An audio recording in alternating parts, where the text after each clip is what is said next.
Hey, what's going on YouTube? Today we are going to talk what's on Netflix. This is a new segment I've been coming up with. I thought about it. I watch Netflix a lot, so maybe I know that a lot of people now are using streaming services instead of cable. So let's get to it. So I've been watching Netflix. My job, I don't really, I have a lot of downtime sometimes, so I watch Netflix. But I was skimming through the other day, and about a couple days ago, a new show came on, and it's called Too Young to Die. And what it's about is it's about a couple actors that were too young to die, or a couple singers, or whatever, these popular people, but they were way too young. So I'm just going to run you through it. So the first episode is Heath Ledger. I'm not going to spoil anything here. Heath Ledger and how he died, and Heath Ledger was in like movies like his last two movies were The Dark Knight and The Imaginarium of Dr. Parnassus. He was also in Knight's Tale was his biggest break, and Brokeback Mountain and The Patriot. But it pretty much talks about like where he came from and what led up to his death. This is how all of them are. So the second one is John Belushi. John Belushi was in movies like Animal House, Neighbors, Blues Brothers. He was also a cast member for the first season and the second season of Saturday Night Live. He became so big, and you kind of know what happened there. The next one is Kurt Cobain. Kurt Cobain is a artist for Nirvana. He was the lead singer for Nirvana.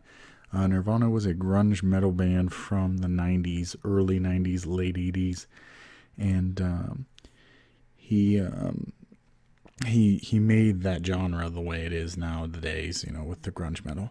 It's a really good intake about where he came from and that. There's more documentaries on Netflix that I remember about him. So if you want to look him up, you can look him up. Fourth one, Sharon Tate. Sharon Tate was in like Beverly Hills Billies, like the original. I'm trying to think what else she was in. She was married to a very rich director that did his biggest role was biggest director debut was Rosemary's Baby, which is actually still terrifying to some people. The fifth one was Natalie Wood. Natalie Wood was a girl that acted a lot, and she was a young actor at the beginning, and she was in Rebel with James Dean, and she ended up drowning, which is actually one of her biggest fears. Number 6 is Philip Seymour Hoffman. Philip Seymour Hoffman just died like a couple years ago. He played in movies such as Patch Adams, Mission Impossible 3, Punch Drunk Love, and a lot more. Hunger Games is probably the biggest one that he's done. He died of an apparent drug overdose of heroin and pain prescription pills. But it really goes through these people's lives, and then they tell them. The seventh one is River Phoenix. I really don't know too much about this because I kind of just didn't watch number 7.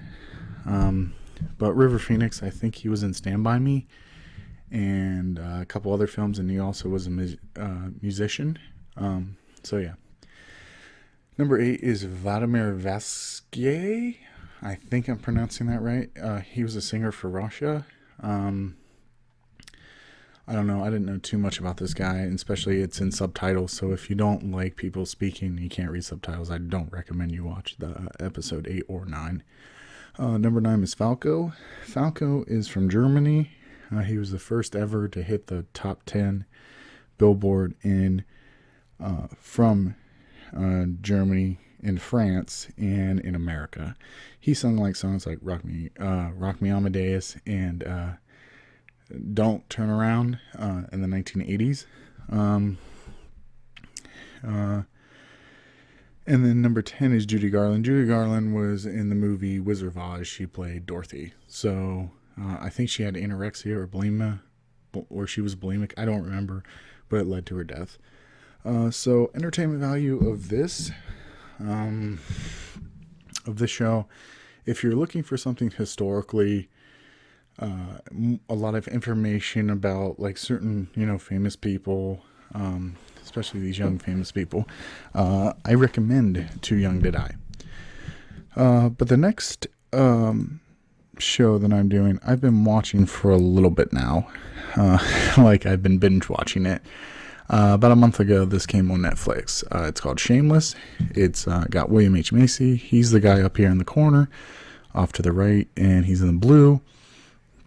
And he has like the plaid on, and he's got the little mustache. But what he does, he was in movies like Wild Hogs, Fargo, Mystery Man, and like his worst roles. But he plays this family's deadbeat dad, and he believes that everything should, he gets everything, but no one should get anything at all, but it's all him, and he's the guy that's working hard. And the girl in the middle is Fiona. Fiona is the sister that tries to take care of the whole family and put it together. Philip, the one on the left here, up on the right, holding like a Molotov, you can kind of tell. My camera's probably blocking it off. He's the smart one. And then you have Debbie. Debbie's in between William H. Macy and Fiona here in the middle. She's the little girl. And the other one that's holding like the gas right by William H. Macy with the cap on. And he's kind of, that's Ian. Ian is a homosexual that's been dismissed from the military and a couple other things. Okay, so... and then you have Kevin. Kevin, the guy that plays Kevin, was in the TV show Reba. He played, the jock that married Reba's daughter. And then you have the other,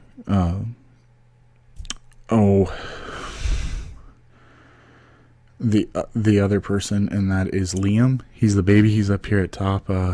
Kevin's holding him up. You can kind of tell he's a different color than all of them. There's a weird story behind it. You should watch it. You'll love it. I will say this is a very raunchy show. It's dark. It's very dark.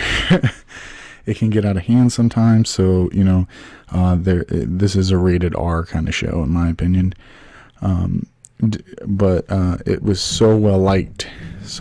How I ran into the show was a couple buddies that I play games with. They watched it when they were in college, and I was like, they would be like, "Hey man, you watch a new episode of Shameless?" And the other guy's like, "Nah man, I don't have time. The last time I watched it was when I was in the dorms with you."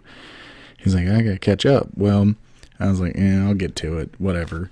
And it actually got to a point where it was on Netflix, and I binge watched it, and I really like it, and I still do.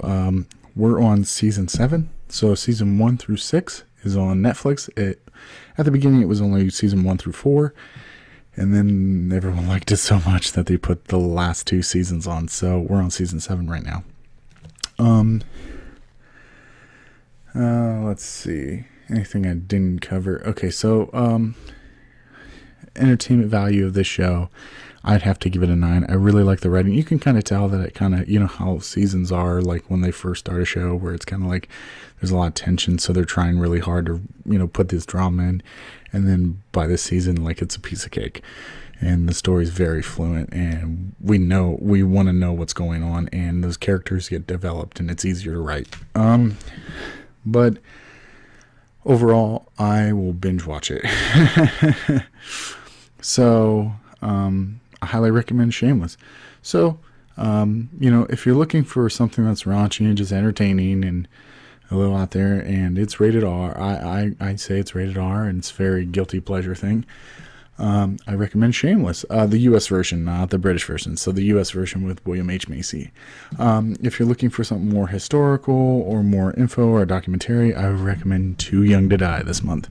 All right, well, that's my pick for what's on Netflix this month. I hope you enjoyed the video. Like and subscribe, and please share. And thank you for another episode of What's on Netflix. Remember, subscribe to Classy Nerd Talk, and also too, there's a lot more videos. If you want to watch some more videos, they're on this link somewhere. All right, have a nice day.